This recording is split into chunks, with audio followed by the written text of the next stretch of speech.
Hello and welcome to our next video dedicated to the subject of innovative learning spaces in higher education.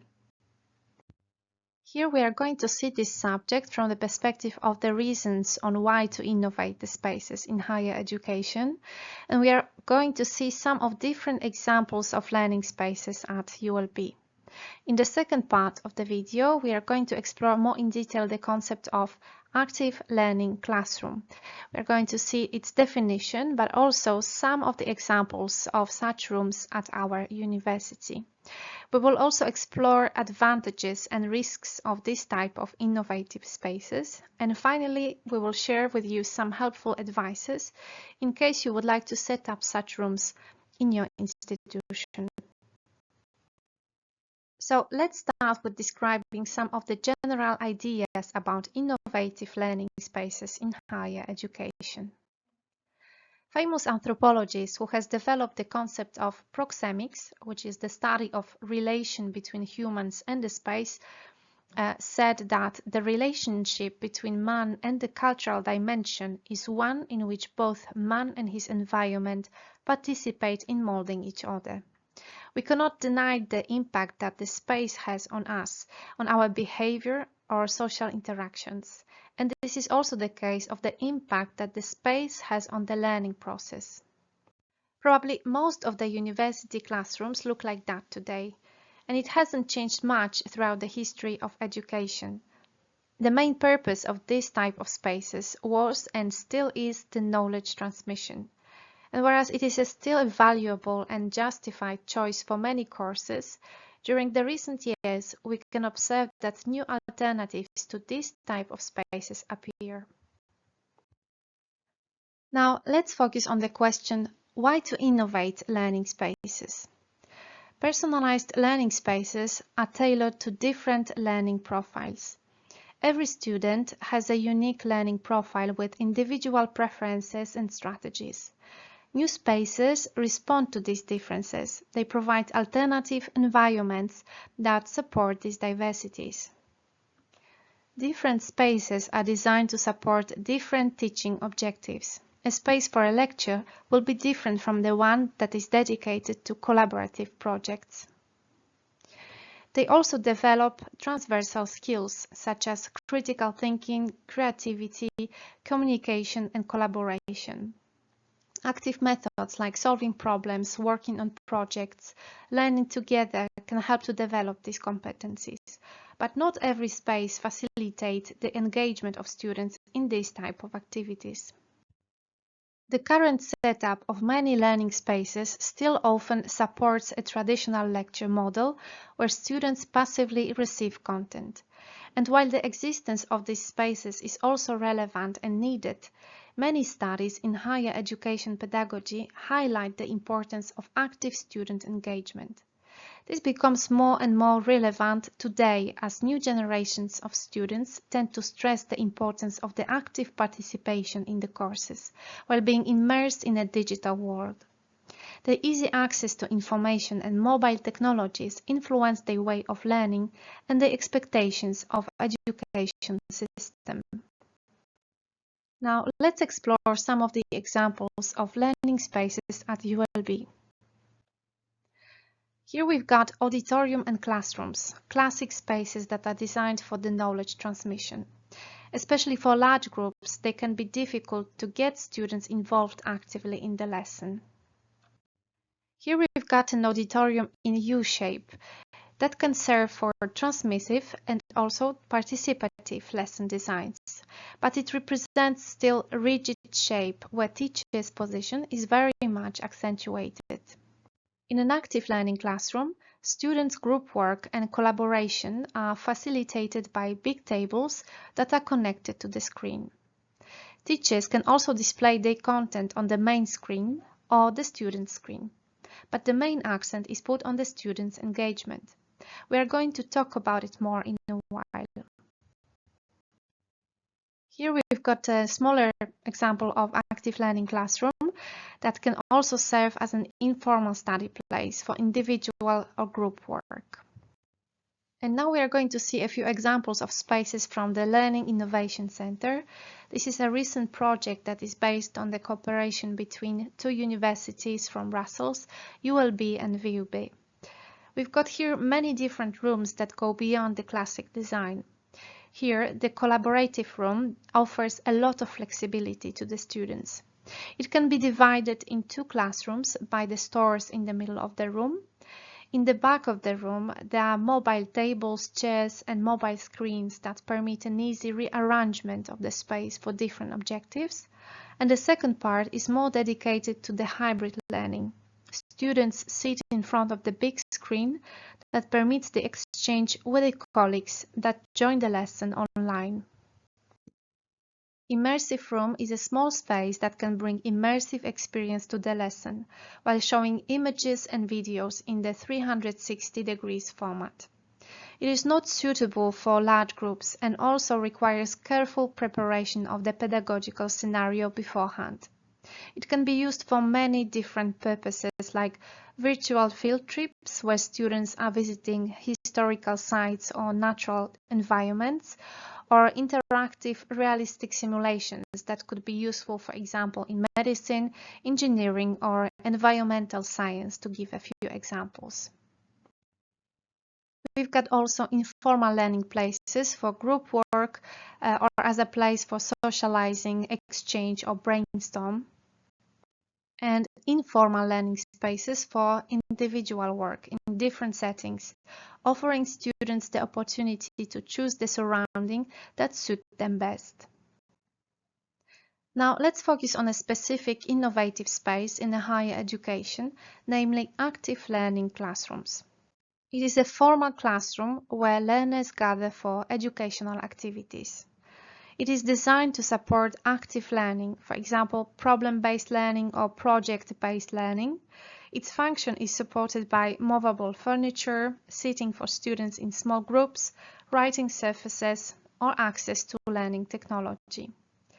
The front of the room is not clearly defined. Sometimes, as you will see later, it is not always the case. Instructor's location is mobile or situated in a discrete spot, or there is no specific location. That can be very challenging for the teacher who is used to the big table in front of the students.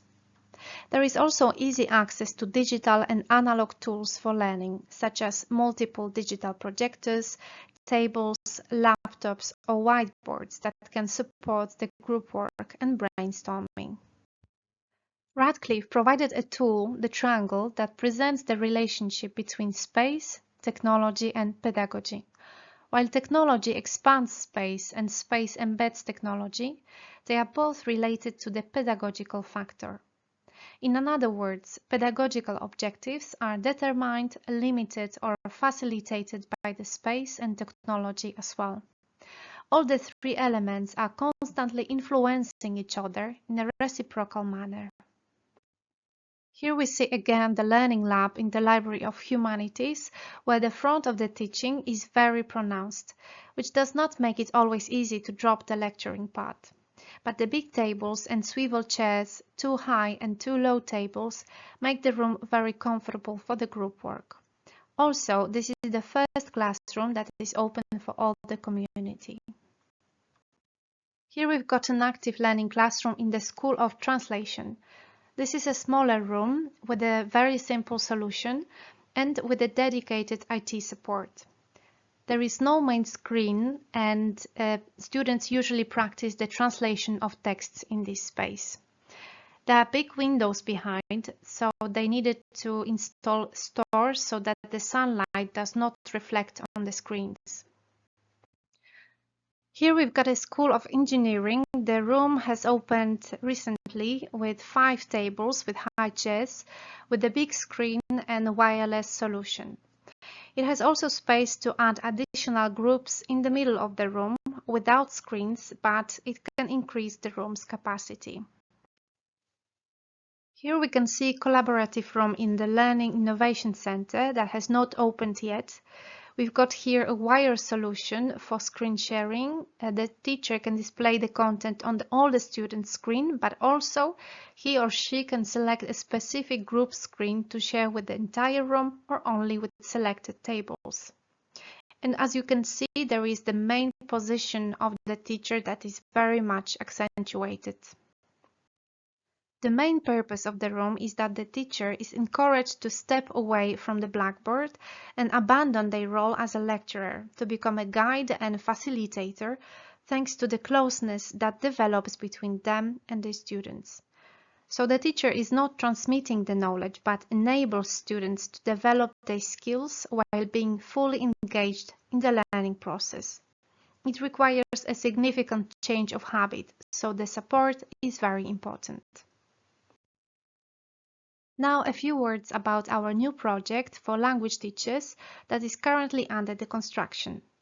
It has the capacity of 48 students, and the teacher position is in the middle to help the teachers to focus rather on group works than on transmitting the knowledge. There is no whiteboard, no main projector. The teachers will be able to share the content on each screen and also share the screen of one group to everyone as well.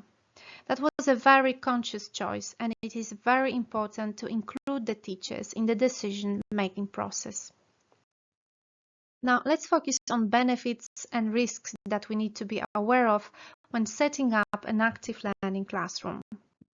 Let's start with the advantages. This space helps to adapt teaching methods towards student-centered approach. With the right support and preparation, teachers change their posture. They are not anymore the central point of the lesson. Instead, they provide personalized support by moving between groups of students. And the setup of a room aims at providing student collaboration skills. Group screens are common but not essential. They increase visibility of teamwork for teachers so that they can see the progress of every group, but they also help students track their work and maintain digital records.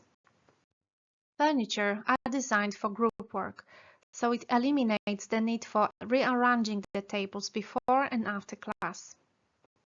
Active learning classroom fosters learning from and with others. It builds better relationships between students and also students and the teacher. Teachers gain better understanding of the learning process of their students and better adapt their support. Now, what are the risks we need to be aware of? Teachers need to adapt to the new environment. Very often they need to develop new teaching scenarios which can be time and energy consuming.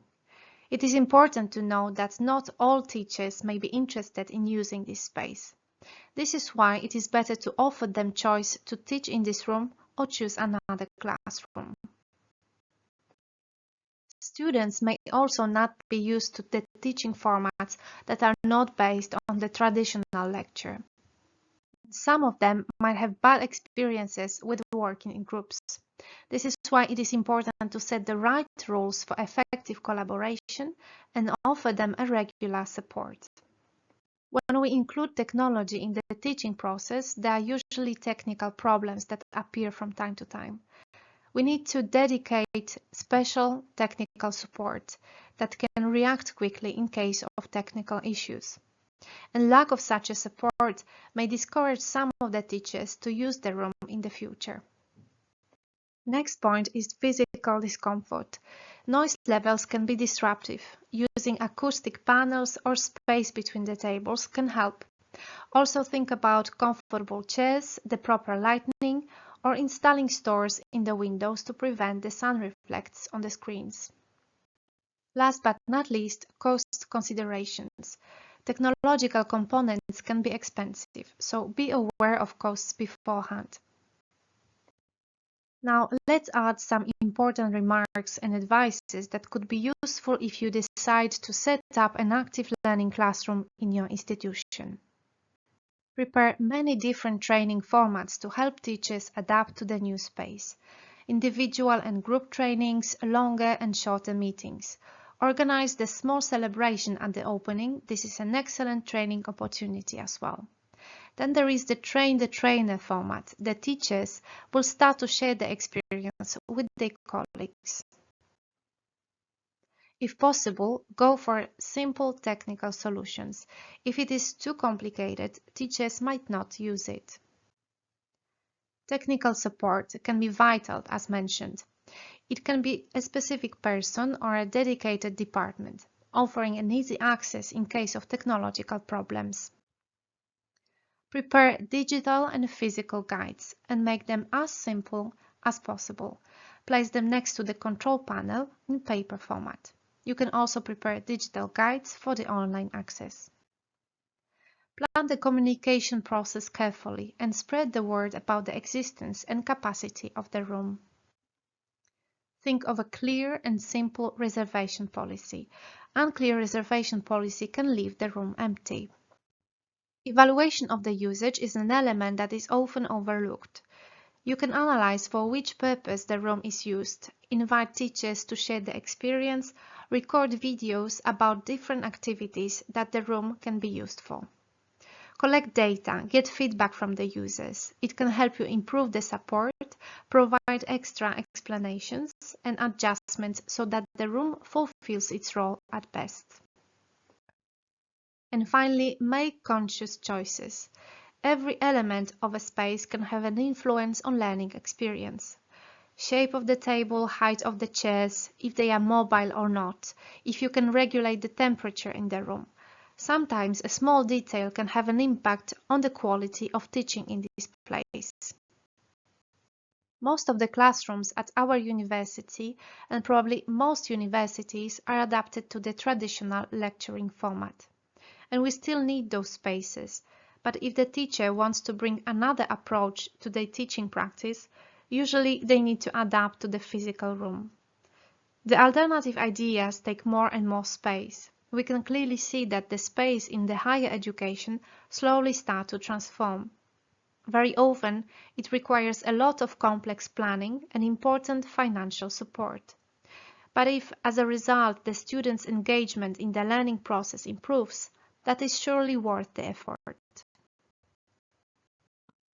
Thank you for watching and see you at the next video that will bring you some ideas on how to prepare a survey on innovative teaching practices.